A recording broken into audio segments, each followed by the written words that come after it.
Ladies and gentlemen, Kirk Thatcher and Darren Doctorman, the Weirded Beardos. Marvelous. I'm doing the studious removing glasses thing. Hello. That's technically called the Oscar Goldman. Hello, friends. Let's try that again. Welcome to another edition. We're back.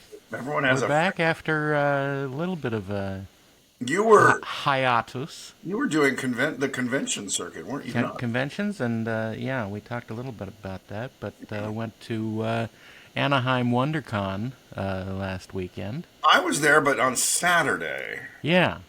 How was the attendance when you were there? It was pretty busy. That's what I thought, because there was a lot of people who were saying that it was not crowded for a Saturday, and I got there. I actually didn't go into the hall on Saturday.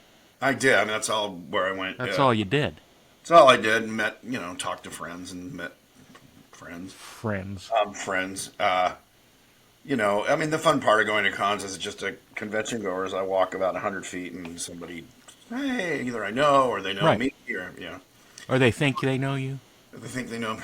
Nobody really knows me. But then at the end of the day, my voice is like this because I just keep talking, and I'm gregarious. It's really nice to talk to you.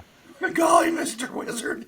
And then, of course, Sunday or the next day, after any con, I'm just like, my social battery is drained. And it's weird because I do like it, but then also it's that moment right before I get in the car, I'm like, do I want to do this? Yeah. I'm being very tired. Luckily, I had nothing to do on Sunday, so I just basically laid in bed and lazed around and watched some of the YouTubes. The YouTube? I always have fun, and I met a neighbor of mine who we'd been, met her once before. She's part of the 501st, and her son dresses. He has a whole slew of kind of realistic dinosaur costumes. He had a raptor there, and he puts on the costumes and parades around, and she leads him by. It's fun. I'm like, where else in the world would this be? Not only allowed but encouraged. I love cons. The thing is now, if you're an artist, it's just that artist alleys are huge, and it's overwhelming the amount of art and artists. And my heart goes out to any of them that are making a living or trying to make a living. And not that you can't, but it's more and more difficult. Yeah, signal to noise. I mean, look, everyone has a podcast now. So everyone's 15 minutes of fame. That's stretching it. You're like, or you have your little microcosm of fans, which is fine. I mean, I don't know. Is it great? Is it better that? I mean, I guess my feeling is yes, the democratization of art and media, where you can listen to any idiot with an iPhone or watch any movie. Well, we're not just any idiots. Well, we're special idiots. They have a class of idiot for us. So I'm just always impressed with the pluck of all these artists who have put their little, it sounds condescending. I don't mean it, but they have literally little books of their art, their sketches, or they do sculpts or little 3D prints, and I'm like, man, it's funny because it seems kind of small, but it's really brave just to put it out there and sit there and pay your $200 for your table and just watch the world go by and get a lot of like, or just completely ignored it. I mean, it's hard. Looky-loos. Yeah, it's hard enough. I mean, you have to have some amount of ego, and I don't mean that at all in a pejorative sense, to put your art out there, whether it's acting or music or the media, movies, art, prints, sculpts. But then to sit there and just have the world judge you, and they have no filter, they're just like, ew, or just ignore you. Or not even that. Yeah, it's worse than that. It's worse than a negative reaction. Right. It's just like, that's the thing. What was the quote? It was Oscar Wilde. There's only one thing worse than being talked about that's not being talked about. That's right. So I really admire anyone who puts it out there, whatever it is, and, cosplayers too. The cosplay thing. It's strange. There's a lot of things going on in the cosplay realm. Well, and they're not the same things. Yes, it's like fake fame. It's like you're famous for playing whatever, And, amazing amounts of crafts and art and makeup go into it, whether they do it themselves or they pay someone. And then they kind of stand around and get their picture taken. It's just Right. people standing around posing and gorgeous women and good looking guys and people with amazing costumes. And they pose and then they go home and they work at, Applebee's or whatever they do. And it's just a funny, I don't know. Applebee's.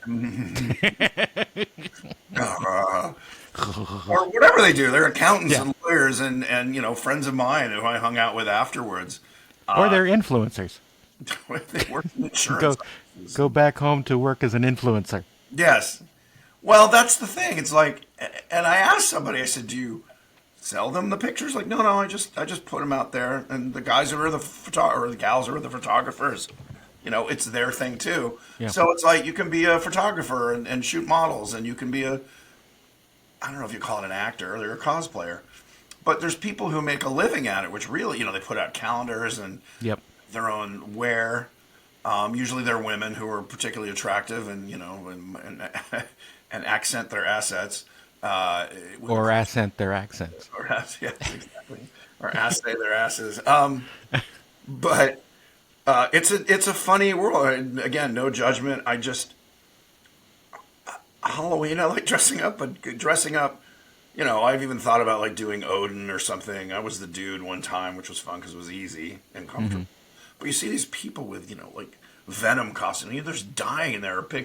I met a gal, we're friends now, and she made an amazing Gamorrean guard costume. You couldn't tell if it was a guy or a girl in there because it was very sculpted and cast it and paint.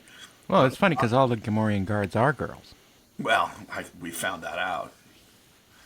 But Eventually. at the bar. But yeah, just an amazing amount of work. And just for the fun of going there and walking around and torturing yourself. Having done costume suit work, I'm like, oh God, why? How is that fun? But dress up is fun. I get that. I Sure. dress kind of every day. Look at me. You are dressed up. You're always dressed up as Kirk Thatcher.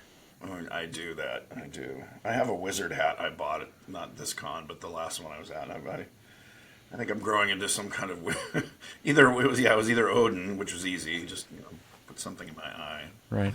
Talk like, if I'm gonna do real Odin, I wouldn't talk like Anthony Hopkins. No. But Thor, I could do that and be very. Well, I could do a mashup of Odin and Hannibal Lecter. Thor. Hello, Thor. Can you hear them, the humans, Loki? Anyway, it's fun. You know what you look like with that heavy hammer of yours? You look like a rube. Look like a robe.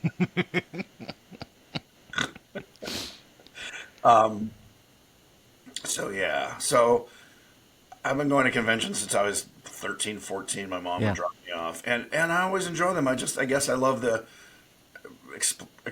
creativity, the explosion of creativity, and just everyone doing their own thing. And it's all really accepting and fun. And Star Wars and Star Trek have their own huge fandoms. But then there's all just the quirk, the Doctor Who stuff. And Yeah. And WonderCon and Comic Con, I like them because they're sort of everything. It's not just a Doctor Who con or just a Star Trek convention. Well, You yeah, get- that's true. so, I just haven't had fun at any of the, Comic-Con related really. things in a long time. Well, don't you? I mean, I only have fun because I socialize with friends and go out drinking. Well, yeah, of course, there's that, yeah. That's but- the fun. Yeah. But, because the main thing that I enjoy is, That's le- talking with people that I don't normally get to see, and other friends from across the country that can come and visit for this event. But I guess in WonderCon it was very spaced out, and no one was staying all 4 days except me, and everyone was just sort of showing up for a few hours and then leaving. Oh, interesting. Because I guess it's more of an LA thing, so they can go home Yeah. as opposed to. Yeah. Well, I mean, that's what I did. I went down from 2 to like 6. Sure. And then went and had. Yeah, you took the easy way. That's fine. No, that's completely fine. Well, I mean, don't you go out to dinner and drinks with your pals every night, or whoever's there, or you just? Well, yeah, but the like I said, the selection of people was way down. Ah, You mean the quality people? No, no. The selection of the quality of the people. Yes. Well, you're saying there were just less attendees? Because it didn't Yeah. seem particularly spare. Well, the rain didn't help, too. I went Saturday, it was pouring Right. late in the morning. In fact, that's why I didn't get there till 2. I said, I'm going to wait till the rain. Yeah, blame it on the weather. That's good. Blame it on the weather. Um, I still like it. I guess as I get older, I I'm less wowed by stuff. I Oh, see. yeah, totally. And Look, I walked I walked on the, I'm going to call the floor, and that's mostly where we walk. I mean, I it try. was, you know what I mean, the floor of all the vendors, Yeah, and it was, there was nothing that I cared about. yeah, yeah. I I mean, mean, to quote that's. Luke Skywalker, there's nothing for me here now. I'll be your Biggs. No Was it thanks. Biggs Light Stucker or something was his name? The Biggs character Darklighter, Darklighter, that's it. Yeah, Biggs uh-huh. Darklighter. Come They on, were Luke. childhood friends back Yes. when they called him Wormy. I know. When you see those scenes, you're like, "Oh boy, that was a good edit." To Yeah. take that out. It was a little too Terry the Toad from. It was exactly Terry the Toad. Yeah. Exactly. Terry the Toad wins in space. Especially the scenes where Luke Skywalker is walking around with a bottle of Old Harper. What? That's a deep cut. It is. Oh,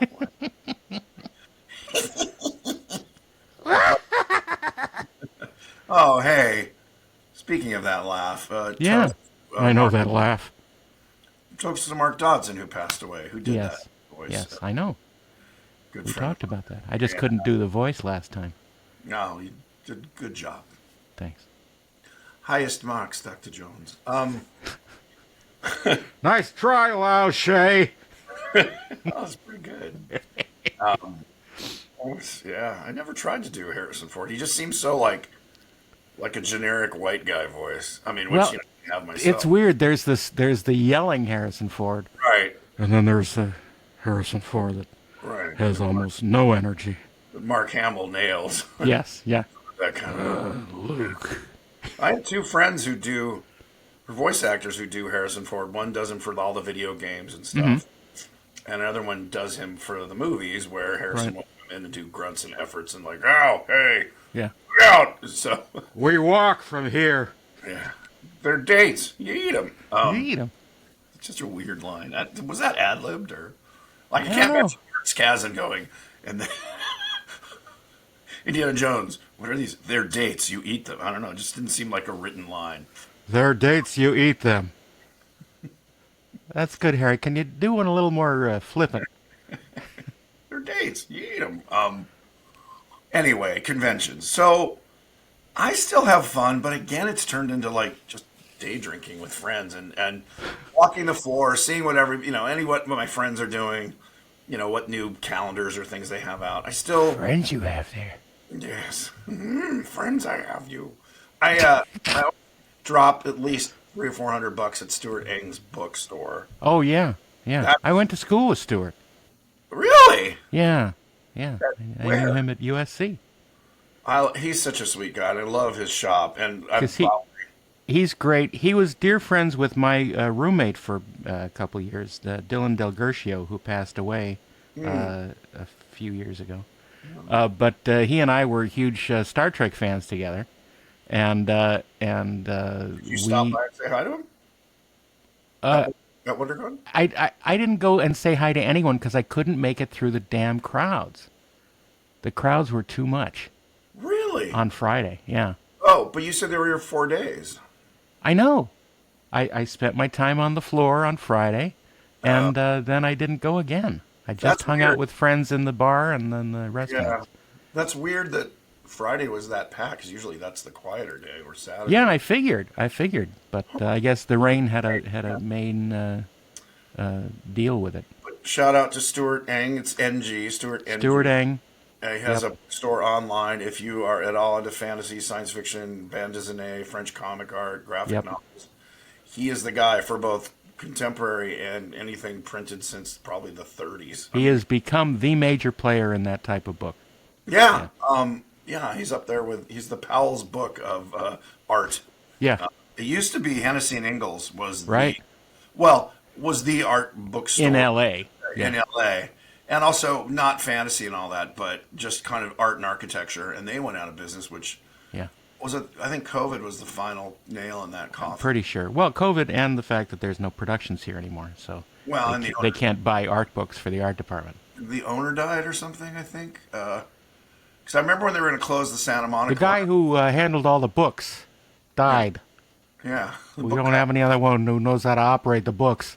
It's so weird. Well, on Amazon, I guess, is what really Yeah, killed it. 'Cause it was a unique, niche market store, and you could just go on Amazon and go architecture, yeah. Thai architecture from the 1910s. And it's all there. Yeah.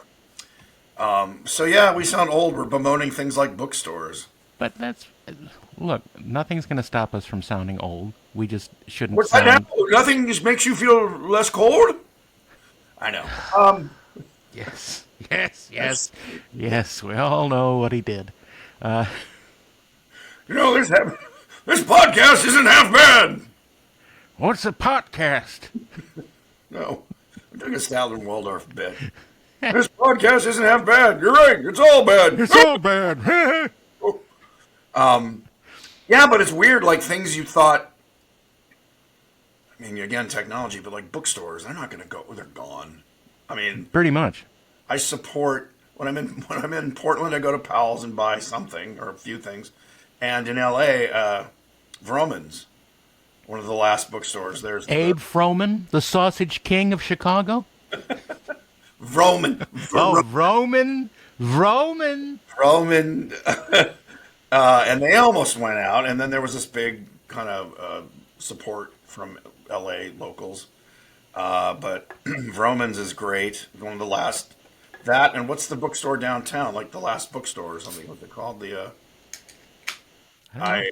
I've been there once. And there's another one that was in Beverly Hills area or Santa Monica. Book Soup. Book Soup. I heard that was closing. Yeah, that's what I'm saying. Book Huh. Soup is closed. It's Vroman's and the Last Bookstore, I think it's called or whatever in downtown LA. It's just it's tragic. Do they have the last unicorn at the last bookstore? It's close to It's me. just a question. It's just a simple. Either you can answer it or you can't. I will answer it with a song. Fuck no! Oh my, excuse me, mother. I apologize. So yeah, Oh, bookstores. Godmother, blood. That was not on the things we're going to talk about. But conventions, yeah. So Stuart Ang conventions, I still enjoy them, but I kind of am feeling the same thing as like been there, done that, bought the T-shirt. It's mainly a social event now. It's not like I ever go to the talks unless friends of mine are giving one. Yeah, yeah. The McMaster buddy and Michael McMaster gave a talk on building your own droid, which was interesting, but it was detailed. They were like going, "What kind of pliers are the Yeah. best?" And when you get into batteries, and I was like, "Okay, this is." It's not for the dilettante panel It wasn't for attendee. the casual observer. Yeah. I mean, it was very detailed, which is great if you're building droids, man. That was the place to be. Having trouble with your droid? You just got them all. Great. We'll run the movie with the sound off and just let you do everything. I'll do Ugnaughts. You know what? I have done that before by myself. I bet you have. Yes, I'll bet you. You're finding it hard to get it. Well, anyway, so yes, conventions. They're a big part of being a fan. Well, And- certainly. And they certainly used to be. And I think the question is, how are they changing and how can we adapt or just stop going? Well, the funny thing for me, and I've been to 2 or 3 conventions where I was on a panel, which essentially was with fans talking about, for me, it was either Star Wars or Muppets. Right. And I thought I was going to, I never read, like, they're just, do you want to be on this panel about Star Wars? Sure. Sure, or maybe yes. Jedi. And I'm like, yeah. And then it turns out I'm the only one who actually worked on it. The rest are fans, and they're kind of offering their opinions and their little tidbits of knowledge. And then I remember And then you one- say, no, that's not how it happened at all. well, I was on a Muppet panel in Utah at their big con there, and it was all like guys who ran Muppet fanzines, and they didn't Right. know. I think I was a last minute ad, so I'm there, and they're talking about, well, I think in Kermit in the first season, and blah, blah, blah, and we're all introducing ourselves, and one ran a fanzine, and lovely guys, but And then it comes to you. yeah, and I'm like, well, I was writer director on this and that, and they're like, oh shit. Oh, But it was funny that the fandom is so strong that the fans just talk to other fans about how well, yeah. and how much they love the thing that they do. And I don't know if that's because they're starved for actual guests. They won't pay for the people who actually worked on the thing, Right. or whatever. But it's an interesting, which I hadn't. Again, I don't really go to conventions and listen to the panels. I don't know. And probably now because you can find it all out on the internet without having to schlep down and stand in line and do all that. In fact, a lot of the time you can find it right here on the Weirded Beardos. Good Beardos. Ask for it by name. But available at all your not bookstores that don't exist. Click like and subscribe. Subscribe. Oh, jeez. We're doing that now. Don't forget to click like and subscribe. There, boy, there's You gotta. some And press the little bell so that you get informed every time we drop an episode. there's a ding-a-ling. Oh, God, we've become those guys. We? Don't forget to like and subscribe. If you enjoy your zing, hey, also you can buy us a coffee or support us on Patreon. Well, that's the thing. We don't have a Patreon. We should. Let's talk about patrons of the arts. Yes. Which- How things used to be. Well, even in our industry, the Jim Hensons and the George Lucases and the Peter Jacksons Right. would get artists whose work they like, and Well, then there's a difference between being a patron of the arts and an exploiter of the arts. well, okay, It's a very fine line. yes, but I don't think they're. I mean, the only patrons in the classical sense would be rich people, Well, yeah. but they're not even. They wait till the thing's created. They don't hire an artist as a pet and just go like, "Oh, paint for me," Not anymore. Mark Rothko, I'm going to just, pay for your room and board. No, so that's what I mean. Patreon's about as close as it is because I can't really talk much about the art world in terms of galleries and all that. I mean, I go to them and once in a while I've bought a piece, but, I don't, that just seems like it's all marketing, and the whole. Yeah, maybe. Well, it's marketing to get to the rich people who are going to buy your pieces. Well, absolutely. Absolutely. There's amazing artists who do that. I think that's any artist who puts it out there, whether you're at Comic Cons at a 4-foot table or in a gallery. Right.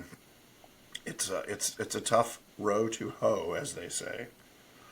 And It's those been a guys, long road getting from there to here. long road down, But I think Patreon's kind of an interesting idea. I mean, I guess OnlyFans is the same thing as is a Cameo and all that, where you just pay to see whatever the person does on their own. Right. I've thought about it. Do you do cameos? They invited me. I registered, but I haven't done it yet. I guess I should, but I think I'll just be depressed. I'll make Well, there's that, yeah. I'll make well- $80 a year doing like 3 birthday shout outs. Right. I think that there's two ways of being depressed on there. One is by the people who ask you to do stuff, and by the people that don't ask you to do stuff. Well, yeah. Well, I see. People I really admire, like what's his name from Whose Line Is It Anyway? Colin Mockery. Colin Mockery, yeah. Just he's advertising that he does cameos. Like, hey there, Darren. I hear it's your birthday, and I hear Mr. Wiggles, your cat, is celebrating with you. And you're just like, oh my god. Now Well, you thought wrong, Colin. he's probably making thought $100 dead or wrong. something. But you're like, Jesus. But I get it. I mean, I grew up in the Valley, and the guy who lived 2 blocks away was the guy who played. His name was Bernard Fox, and he was Mr. Yeah. Bombay. Yeah. And yeah, he'd done some movies beforehand, and he lived in a little bungalowy house with a kind of a ratty yard, but he was always really friendly. We'd say, "Hey, Dr. Bombay." Nice. Hello, kids. Hello, children. Yes, but Go away. being famous means nothing, and you still got to make, especially after your career playing Right. whatever character you played. So seeing Colin Mockery, I think Dietrich Bader's doing okay, and Right. obviously the guy who's made out like a bandit is Drew Carey, who Oh, yeah. Jerry Seinfeld was a good comic but a poor actor, but surrounded himself with great actors, Right. comic actors, and now he's a millionaire, and they're doing cameos. I mean, I don't know, maybe they're not Ryan Stiles, but it's a weird business, man. There is no there. I mean, there's maybe that 0.001% who don't have to, go to cons and chill. Right. So you can find Kirk on Cameo Cameo. for all your lewd messages needs. Yes, for your tasteless birthday messages. Yeah, I even thought about. I had a friend digitally sculpt up the punk. Yeah.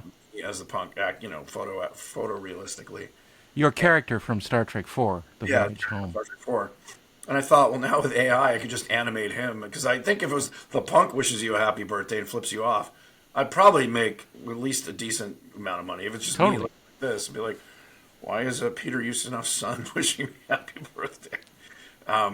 So, yeah, I am on it, but I haven't done it. So I don't know if I show up when you... I probably should. I don't want to work 9 to 6 anymore. So sit in bed and go like, happy birthday, Tommy Johnson. I hope you're... Happy birthday to Billy. Yeah. Happy birthday. Happy Next. birthday, Next. Tom Johnson. It's so great that you have turned 13, and it's really, really fun that you're with your mom, Mary, and your dad, Steve. And, I don't know. Well, the great thing is if you have to do like all 5 of them in a row and don't even bother to edit them. You just send all of them, all 5, so they have to sift through them. I don't know if you mean the recipients or Cameo. I don't think Cameo does squat except... No. I meaning that you would record one for everybody and just send it because you're lazy. I know, terribly lazy. I didn't even turn on my Oh wait, I did. So yeah, fame is a weird thing, or lack of it. Anyway, yeah, the eclipse is happening. The eclipse is happening, and all the. I find it fascinating. So many people are so mesmerized by this. It's as if we never left the caves. I had the same thing. I was talking about it with a group of friends last night. They're like, "Oh, it's pretty cool to witness." I'm like, I think I did it once in the '80s when it was over California, and I said, there was a light bulb sitting over our table. I said, "Just put your thumb in front of it." That's about as exciting as it is. It's cool, but the thing is, the videos of it are so much better than totally. You could. So I don't get.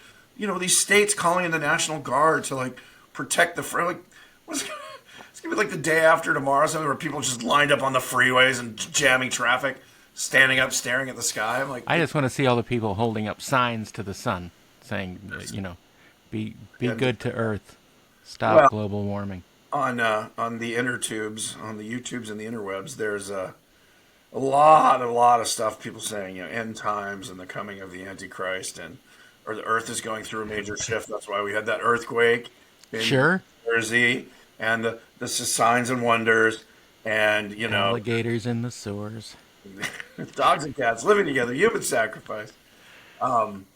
It's crazy that it affects people. Just the idea of it happening just really winds people up, and I'm like, it's as if mankind has not changed in 1 billion years. Well, it's about as interesting as the sun rising every morning. Like, oh gosh, let's all ride up in the mountains. Let's make sure it comes up again. And then it goes down, and again, it's a cool thing, but the amount of hysteria about it is shocking. People at work are taking Monday off to go wherever they can go, like Texas or whatever, to be with their family and watch the eclipse. Now watch in a week, there'll have been huge hurricanes and earthquakes. Well, you see, that's what happens when all those people watch the eclipse. They turn into zombies. Then they wonder why. And now it's a zombie apocalypse. Yeah. Thanks, everybody. Thanks, eclipse.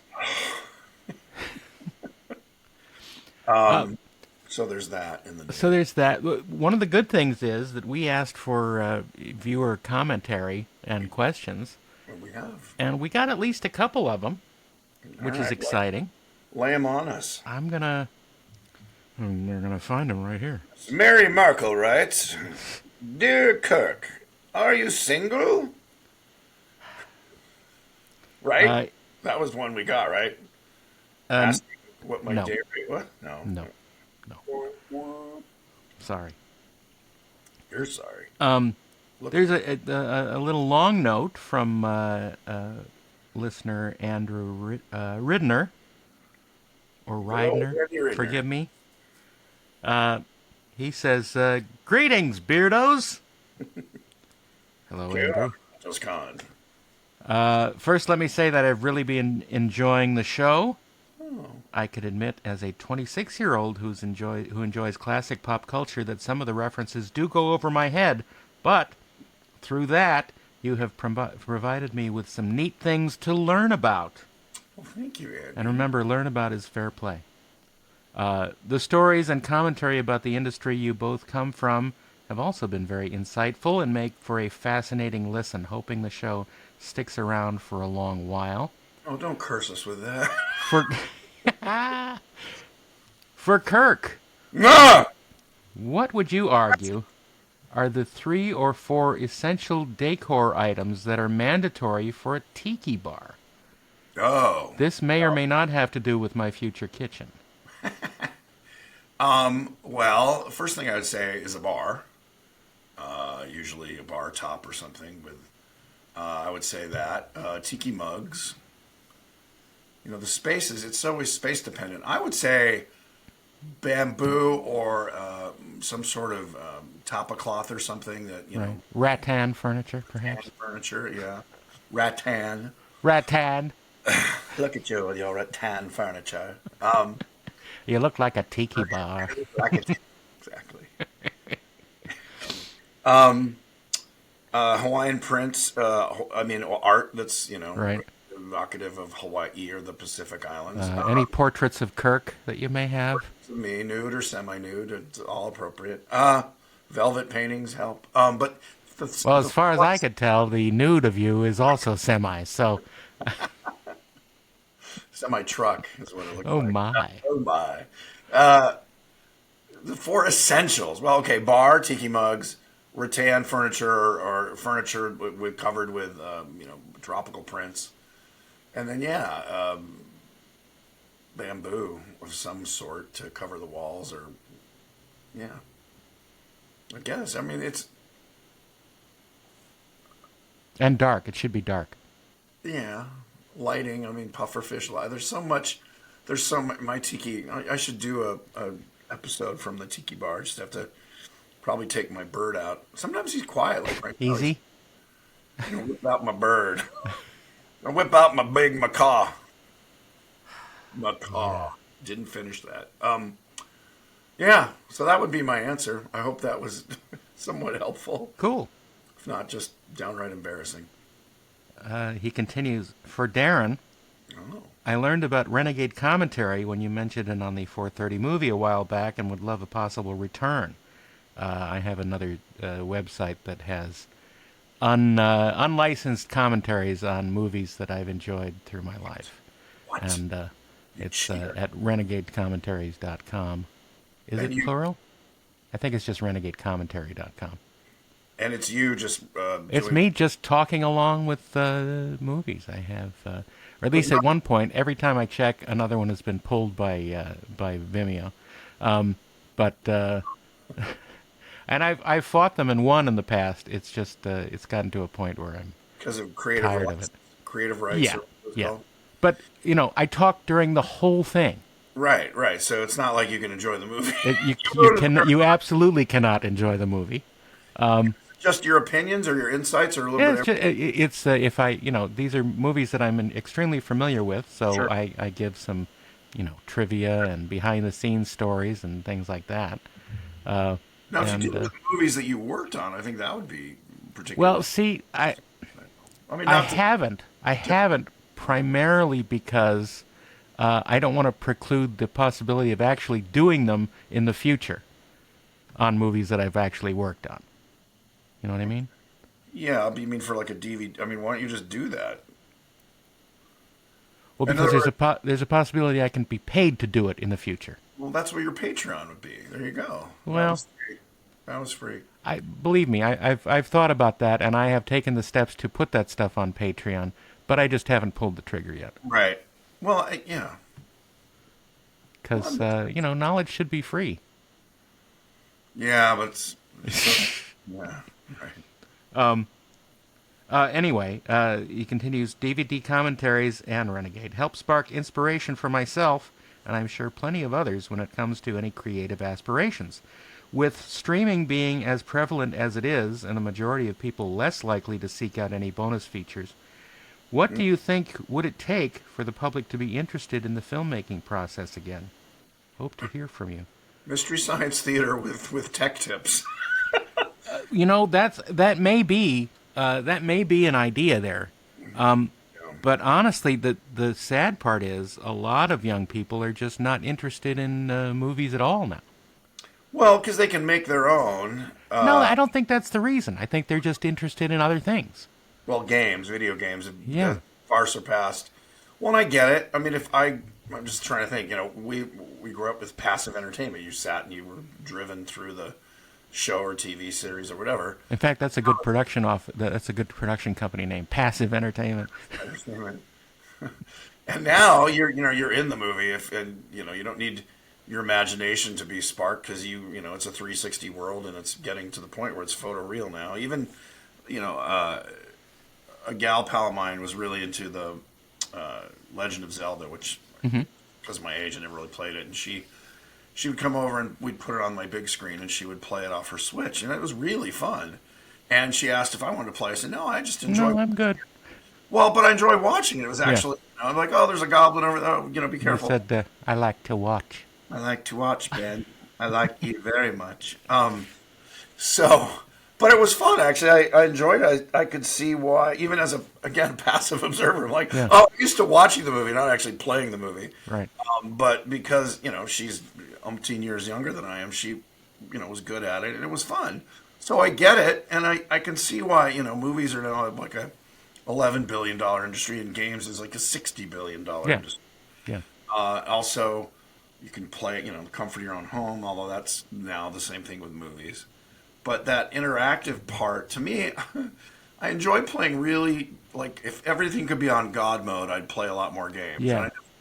I don't, my life's full of enough problems to overcome and hassles and things that need to be taken care of to sit there and go like, just what I need, a puzzle or a challenge.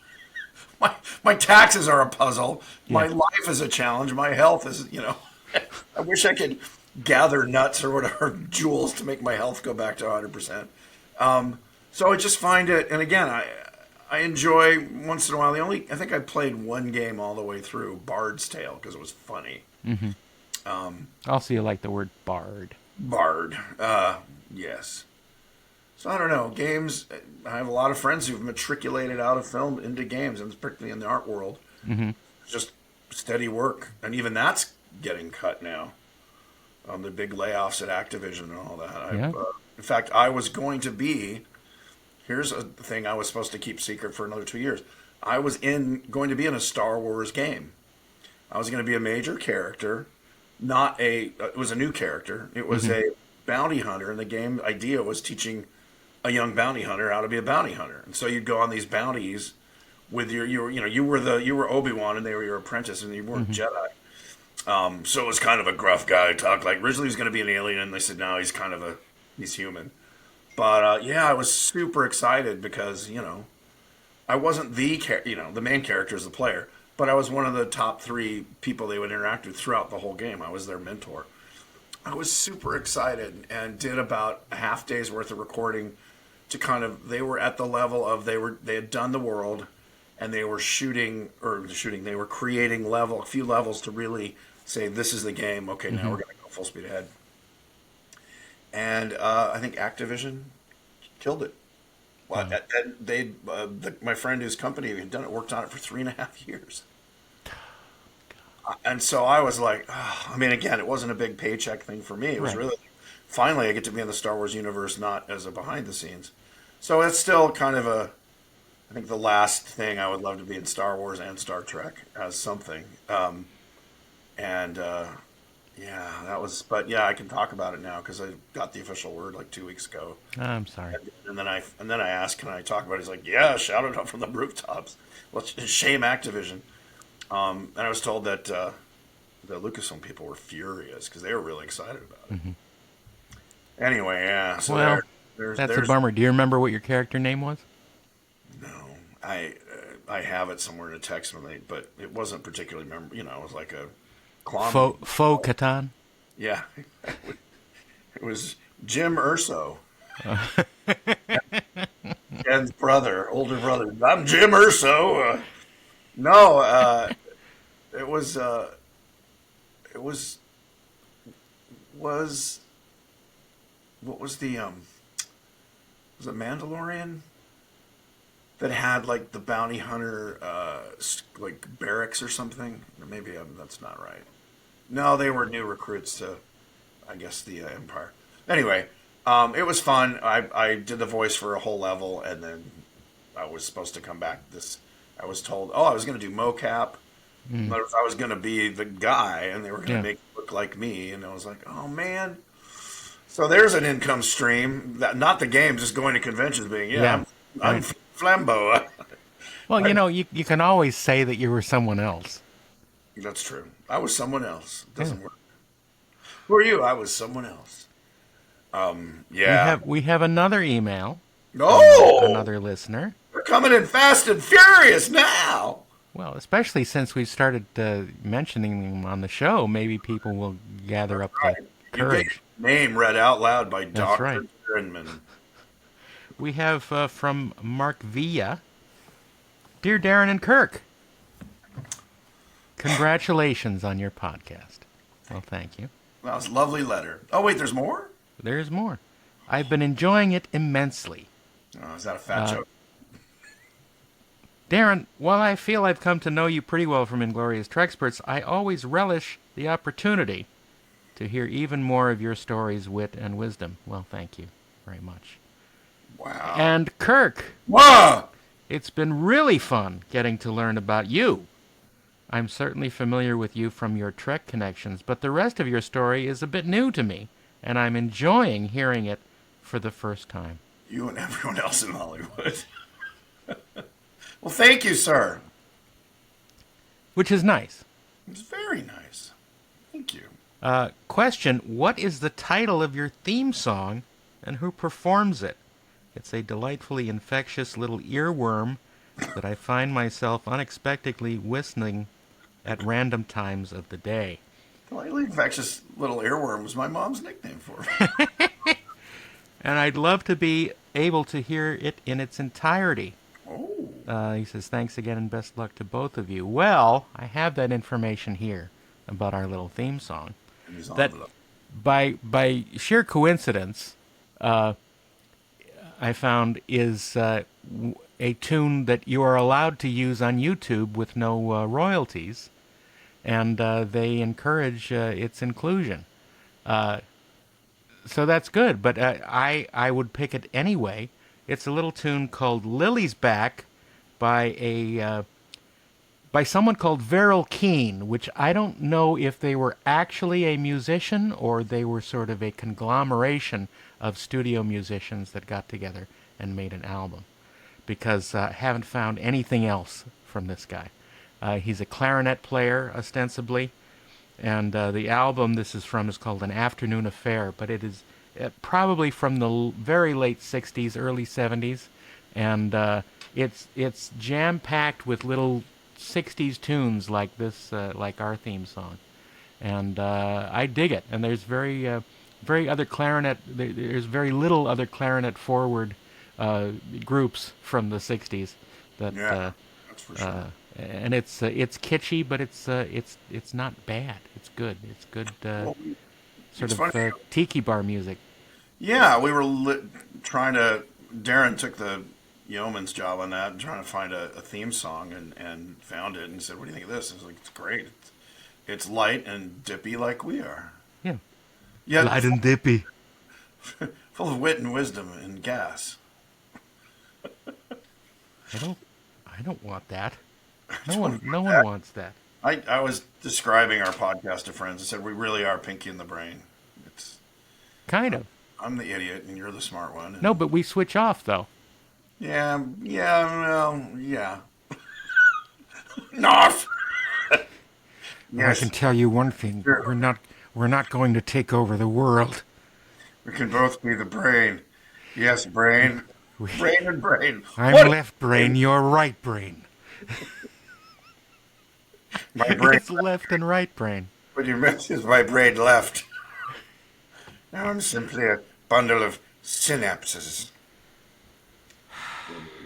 Oh my gosh. Speaking Yes. of voices, Yes. there is a software program that my buddy has been playing with where you can play it 30 seconds to a minute of Rod Serling or Thurl Ravenscroft or whatever you get and you can then talk like them and record and type out wherever you want, or even record something and it will match your timbre and tone, but with their voice. It's Wow. it's amazing. I will find out what that is, but Yeah, don't tell everybody. Just tell me.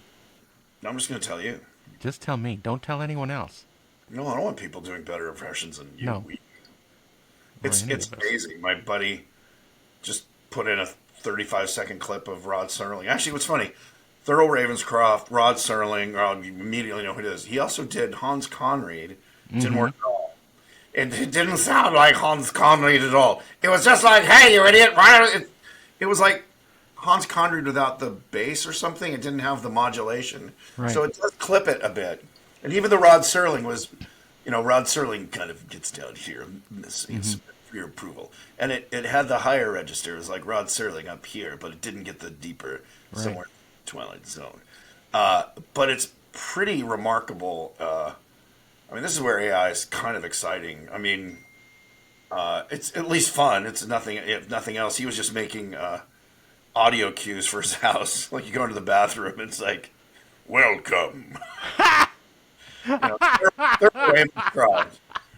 Welcome to the bathroom. This is a place of enchantment. Whatever. And We offer you this chilling challenge he to did- find a way out. he did the whole Paul Frees thing. In fact, the first two voices were Thurl Ravenscroft and Paul. Paul Frees was spot on. It's literally like you could do your own mansion ride with it. I'll give you a mansion ride. What? Welcome, foolish mortals. Yeah, mansion ride. Is this room actually stretching? Yes. No, you idiot. You're just getting shorter. I will find that out and share that with you, but no one else. No. It's not like you can look it up on the YouTubes. Shh. Ixnay on the YouTube, yay. So the AI thing, and now I've been watching Prognosticators. Do you ever watch Tom Bilyeu? He's got a great show. I don't know who that is. BIL, and I recommend it to everyone. BIL, I think it's EYEU, Bilyeu. Bilyeu. He was a self-made millionaire. He made his first 100 million or billion selling protein bars or something. Very smart guy with amazing guests. He does like these 2-hour interviews. Mm-hmm. Hold on, I will tell you. I will Google it. Google it. Put Google it through the it. Googler. Google it. Get to the Google. Exactly. Here we go. Tom Bilyeu. The name of his Impact. No, Impact something. Tom Bilyeu. Yep. Yep.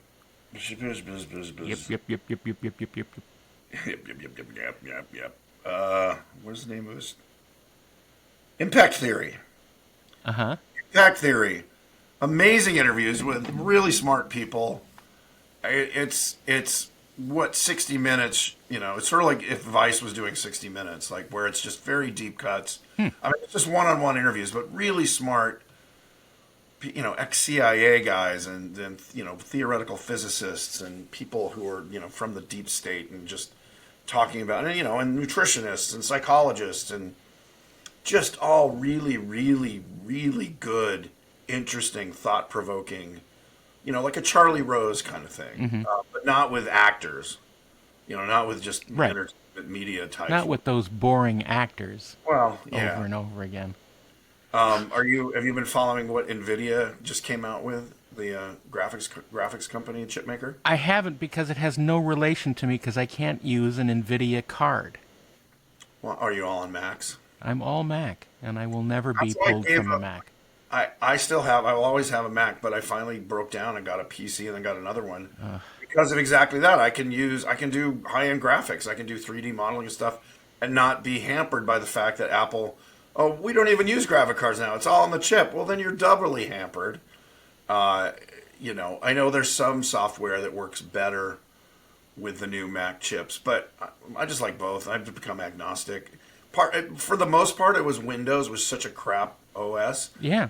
But Windows 10, you feel like you're on a Mac. There's a couple things that are better and a couple things that are worse.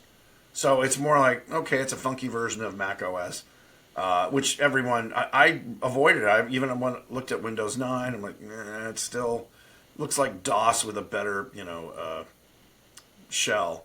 But then I think people who know this said, I think from Windows 10 on, or maybe it was 9, they rewrote it, and it wasn't just DOS with a good GUI that was friendlier. So I'm agnostic now. I just want the best machine for the job. So for graphics and stuff, I had a really buddy of mine makes PCs, and he made me a really nice desktop with. I mean, it's crazy actually. He just did stuff for fun. It has it's the big game modders or the big have these machines where it's a clear window on one side with like rainbow lights and LEDs. Yeah. Mine has a little TV screen about this big that plays GIFs from my movies. There's like Pepe the Prawn, there's Kermit the Frog, there's me as the punk. It's I'm like, what? He goes, I just thought you would like it. He's German. He's an amazing German. He can build anything. You probably met him. He does the Star Trek cons. Cherry Tree, he does the Borg Cube computers. Oh, you've not? Oh, okay, here's my shout out to Cherry Tree. No idea. Cherry Tree. If you're a Trek fan and you like PCs, this company called Cherry Tree does Borg Cube computers. So they're 3D printed computer shells, and they're amazing. They have lights and they're really cool, and they do other stuff too. This is a definition of cool to which I'm previously unaware. If you're a Trek fan, and I know you're not, a real Trek fan would be excited. Yeah, maybe. Anyway, Cherry Tree, look him up and don't listen to this idiot. No, I love Macs. I've loved them. I got my first Mac was a 128 Macintosh. Well, and you're the one who said that the mouse was a microphone. That was my stupid gag. Yes. Use the mouse. Hello, computer. It was funny. I mean, that harkening back to how great it was to work with Leonard Nimoy. He was like, "Yeah, sure, that sounds fun." He wasn't a computer user. He was like, "All right, this kid uses a computer." What's a computer? Yeah. No, not that bad. No, not like that at all. Computers. Hello, computer. Anyway. So yeah, How do you know he didn't invent the thing? But what about that was such a great fun movie. What was I going to say? Oh, so NVIDIA, the reason I brought them up is they've now created a super chip called Blackwell, which that will not take over all your life and make a slave of you. It's essentially a chip made for AI, where it can do massively parallel things. And this is not good. You see, all the people with the fancy NVIDIA chips Skynet are going to create Skynet, and it's only the lone warriors with Macintoshes who will be able to stop them. Are they going to run with an anvil towards the big TV screen and throw it? That's correct. I remember that commercial. So that 1984 won't be 1984. Well, that's how it started. Apple, I'm always going to like I don't like their phones. Never liked the iPhone. I thought it seems like it's funny because I sound like the people that hated Macs. And they're like, oh, it's like a kid's toy. It's a kid's toy operating system. But the iPhone graphical interface I find annoying and like condescending in a weird way. And it's just not very... Maybe you're overly sensitive. No, look, I didn't feel a thing. Oh, but didn't feel a thing. Well, see, I on the other hand, love my Apple iPhone rulers, and I wish to convey my interest in following their hellish lead. Look, the computers, I'll probably. But hey, I'm not the one who responds with a green box in a text. I know the whole green blue box. Well, you know what? That's where Apple are assholes because There was software that people put out, an app that Yeah. would let you, and then Apple killed it. They Yeah. put out a new OS that won't let it work. That's I'm great. like, you dicks. Yeah. That's a dick. Why wouldn't we want it to work better with people that Because also have Apple they stuff? don't own 50% of the phone world. They own 15%. I don't know what the saturation of iPhones. I mean, all the cool kids have them, Yeah, that's right. Yeah. but I just don't. First of all, they were too small. That's why I just got into the Android system because the iPhones were like big mitts like these. So anyway, I don't have a problem with people having iPhones, I but think man, you do. It sounds like you do. no, I have a problem with Apple's iPhone, not the people who own them. So that's my rant about iPhones. You can like your iPhone. Well, I just want to say that I completely am open to any sponsorship offered by Apple. And we don't Yeah, even have to have Kirk involved if you don't want. bring me over, and we will only talk about how that's what they need us to promote there. Anyway, Nvidia I'll be Mac, you can be PC. at the game time. Boy, I think that's a flip. Yeah. What if Sound- Statler and Waldorf were made Apple spokesman? Hey, that would actually. That wouldn't be bad, yeah. Actually, they would be the PC guys, and Kermit would be Apple. Not anymore. Well, if that's the way they want to portray themselves. Hi all, I'm Kermit the Frog, and I do love working on my iPhone. Hey, that's a piece of garbage. Why would you do that? Yeah, iPhones remind me of my ex-wife.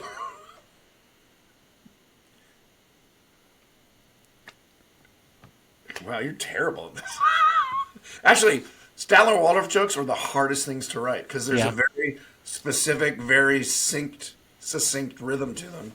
And yeah, Jim Lewis, who just retired from the Muppets, could just nail. He could bang them out. He was great, great guy. Just like your ex-wife. Bang them right out. Yeah. Oh, but we were talking about patrons earlier, Yes. and I was saying We would love to have Apple as a patron. I would love to. Yes, Apple, please. Provide us podcast I had a equipment. cousin who worked there, and she got me whatever the 15% discount. Nice. No, but Lucas, Peter Jackson, Jim Henson, to some degree, Jim Cameron. They get a group of people, and they sort of go, "You do good work. I will, I'm hiring you." Again, it's not to do art to hang on the walls, but to do the art that I release as Well, entertainment. Corman. Corman to a degree, yes, as long as you can do it for $500, kid. Yeah, I will let you. Yeah. Kind of a gatekeeper. What's interesting now is, well, Lucas is retired. Peter Jackson just seems to want to do his own thing. Jim Cameron doing their own thing. The studios used to kind of be the patrons with deals with people Right. like that. But now it's so corporately vertically integrated that you're all working for a studio system. They're not really patrons anymore. They're just employers. Yeah.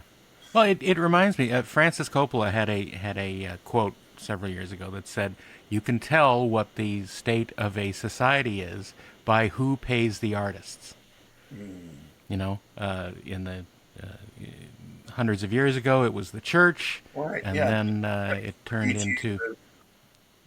into governments, and then it turned into something else, and it turned into the rich, and then it turned into no one. Well, corporations that don't really pay for art, they pay for commerce. That's Yeah. it's all marketing, really. All art now, even if it's your own art, it's All marketing. art is commercial art. Yeah, there's gallery people. I get, obviously people that sell in galleries, and I always enjoy looking at them and then going, "Who buys this?" Yeah. I remember, I don't know if I told this anecdote before, but when I moved up to Marin County, there was like a chain of galleries called, it was like something with an M. It was like Macmillan Galleries or something. But anyway, there was one in San Francisco near the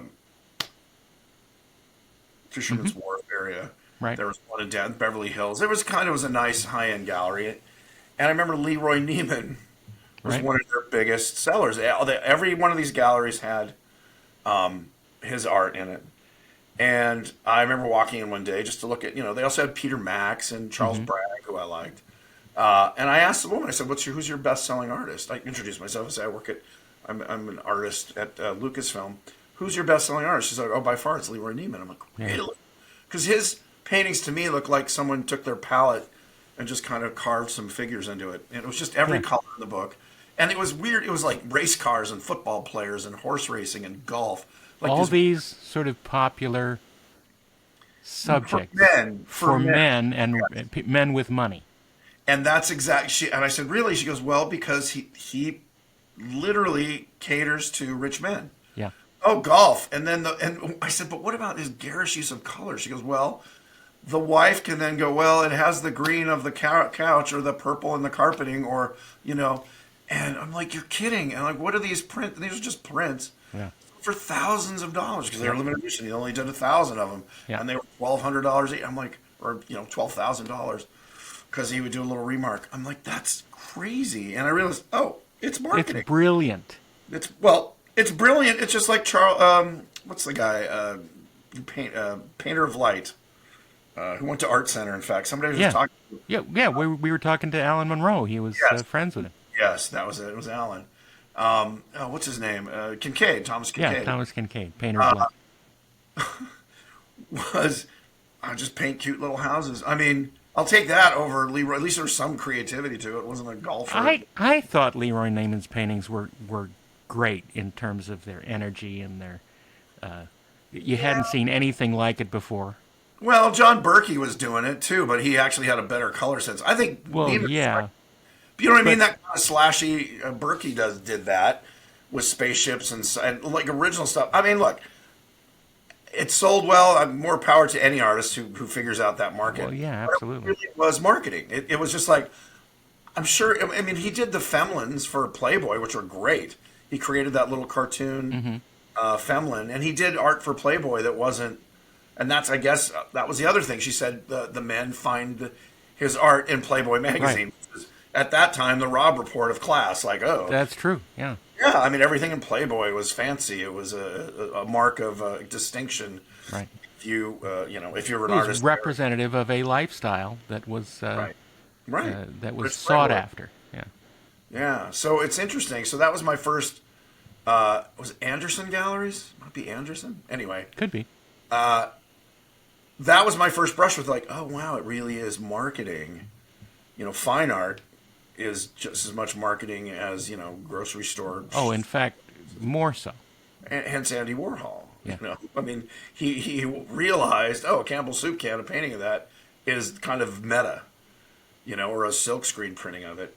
A friend of mine went to visit his grave in Pittsburgh or near in Pennsylvania, and said there's soup cans all over it. People come and put Campbell soup cans on it. I'm like, wow.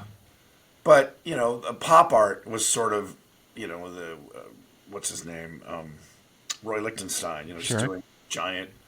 And it was like, giant rip-offs of comic strips. The people already knew, like, oh, I get that. But then you read, this finally came out, I think we might have talked about the CIA created modern art or postmodern art, no, modern art, to fuck with the Russians.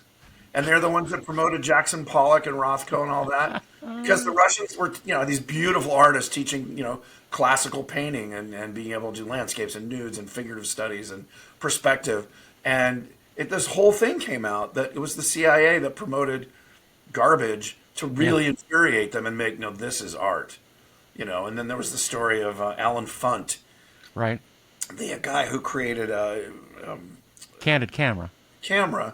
He bought all of these beautiful paintings, like I guess pre-Raphaelite, maybe afterwards. Alma Tadema paintings that came back in style in the late '80s into the early '90s. A lot of prints were available at stores like Z Gallery. But he did, he painted flesh and marble and real classical scenes, kind of of Greeks and Romans. And Alan Funt was picking them up for pennies.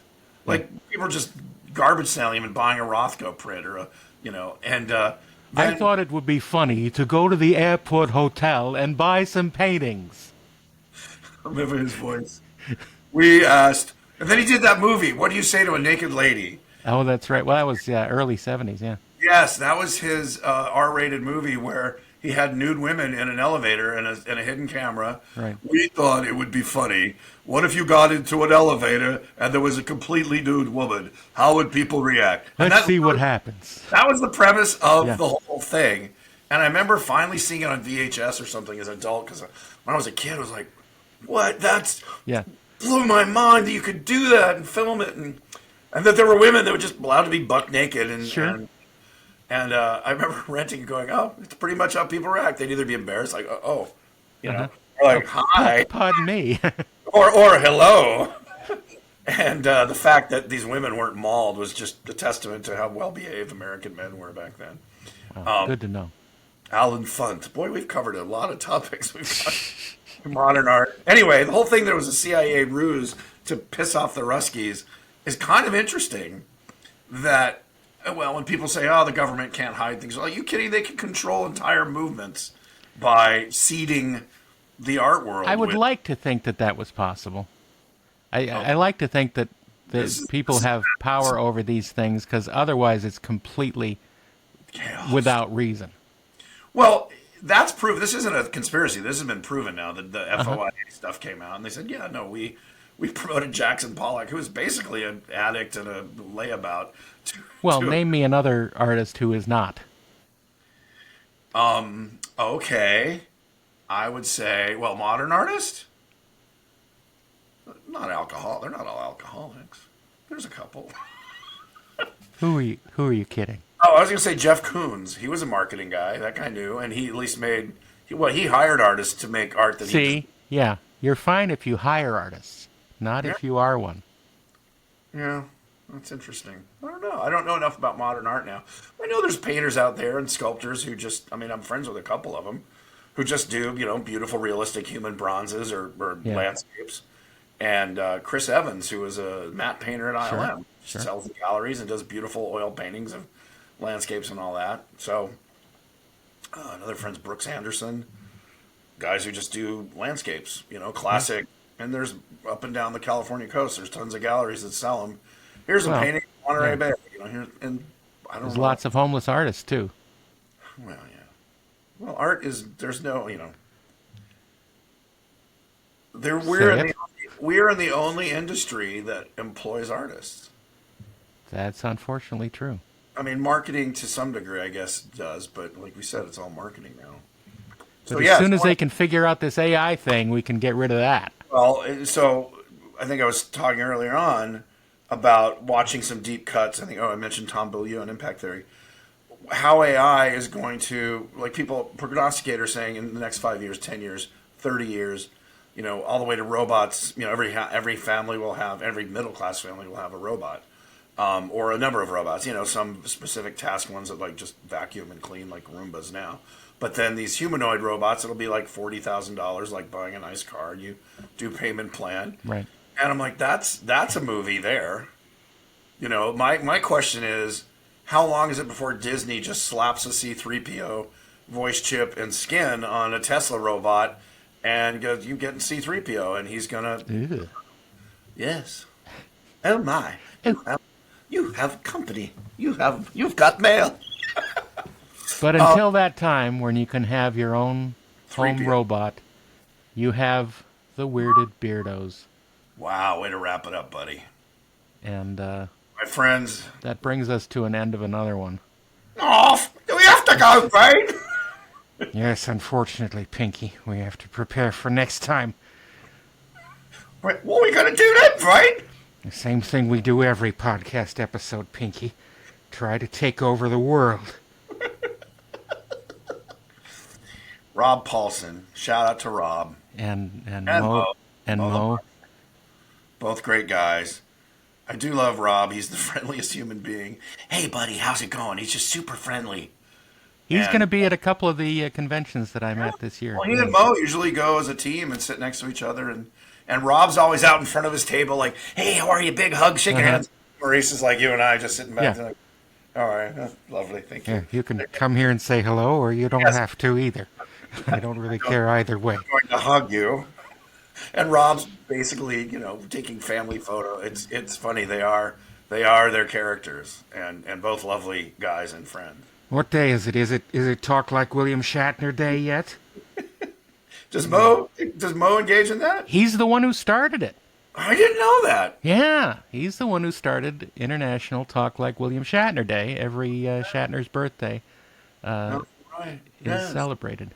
Yes. All right. We're saying goodbye now. We're saying goodbye, but not farewell. Say Or goodbye. are we saying farewell and not goodbye? I don't know the difference. Fare thee well. So long, farewell, Farewell. auf Wiedersehen, goodbye. Wait.